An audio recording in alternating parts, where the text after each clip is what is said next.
What to do, y'all? It's your boy. I'm back with a video, bro. My first long video.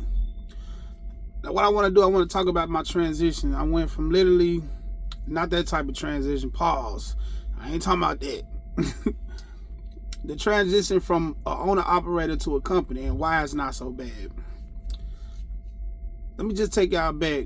I took over my truck, I would say, in 2000 and what that was, 20, right when COVID just hit. Same day Kobe Bryant died. Cause what's crazy, me and my girl was out and we were celebrating the fact that I was coming into an owner-operator situation. The same day we had went out, Kobe Bryant passed away. So I'll never forget, it was the same day. But speed that up to just, when I first took over my truck as an owner-operator, money was great. Of course, that was the gold rush, they say, of the trucking industry. I was making like $4,000 to $7,000. I think my highest check was like $7,000. Low end be like $4,000. Crazy money, crazy money. So I did that for like 2 years during COVID. My truck broke down. So when my truck broke down, the crazy thing about it was somebody was working on my truck. I had a mechanic working on my truck. I had to basically get a whole overhaul done on my truck. So when they was fixing on my truck, the guy caught COVID. During the time he caught COVID, it was a smaller shop. He quit. Yeah. So when he quit, nobody would go behind him and do the work. And the owner of the company was kind of bullshitting. So he couldn't find nobody. He was like, oh, well, he was the only diesel mechanic we had. You know, we don't have no other guys that could possibly do it. You know, we'll refund you the money that you was doing.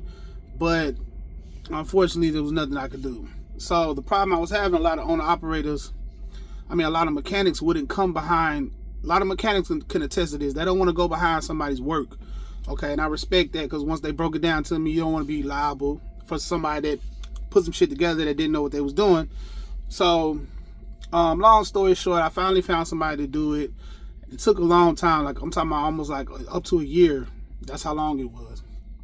So when I got back rolling on the road, I had a couple more breakdowns. The head blew out on me. Head gasket blew out on me.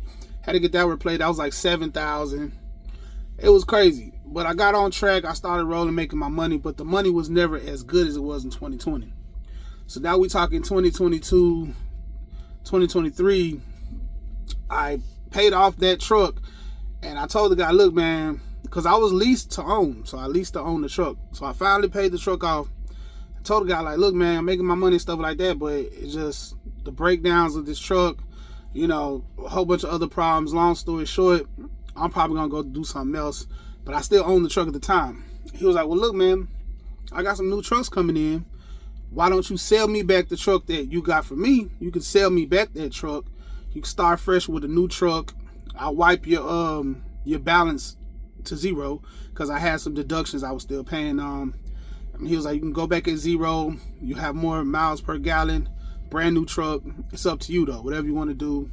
He was very supportive. But so I thought about it. I thought it'd be a good thing to do. I didn't have any problems with the company at the time. It was great. It was great and stuff like that. So I took upon the deal.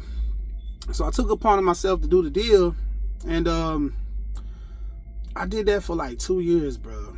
And the money still was just not good. So what I had to understand was I missed my mark. The gold rush of the trucking shit was like at the height of COVID, the beginning of COVID. Once the brokers started catching on and stuff like that, any owner operators you can attest, they started hijacking the rates back and started giving us crazy, dumb rates, and people were taking that shit, fucking up the market. So with that being said, I went through my last breakdown. I had 4 breakdowns. I had 1 month breakdown every weekend. 4 weeks in a row between my truck and the trailer. It was like little petty breakdowns. So what I came to realize is I'm young. I'm not finna keep dealing with this. I'm gonna just go find me a company to work for. I don't gotta pay for none of this stuff. I was seeing a lot of people doing it. You know what I'm saying? Going from owner operated company, but my pride wouldn't let me leave because this was my baby. I was working on this shit. I'm trying to get this stuff going. I wasn't gonna do it, but I went ahead and made that move. Since I made that move, bro, I make damn near the same amount of money. I don't pay for anything. I got new equipment. Something goes wrong, the company will pay for it, etc., etc. Best move I made so far. I can always go back to that, but do you want to have the title of being an owner-operator, or do you want to have the title of being a successful owner-operator? I'm not saying you can't be successful, but just the equipment that I had, the lanes that I was doing, I'm not dispatching myself. I can pick off the load board and say, hey, call this number right here, call this load right here. But it wasn't working out. And like I said, I make damn near what I have now with that. I had to get my hazmat. I had to get my tanker endorsement. That helped a lot. But overall, it's better for me. So this right here is going to be my new journey on my new page. Transition from owner-operator to company. And we're going to do this shit. We're going to do this shit every day. I'm putting all my effort into this. And I'm looking forward to coming at y'all with some 5 videos. So I appreciate y'all. Welcome in. Follow me for every day for updates. And let's get this going. 2026. Let's all have a good, productive year. All right, y'all.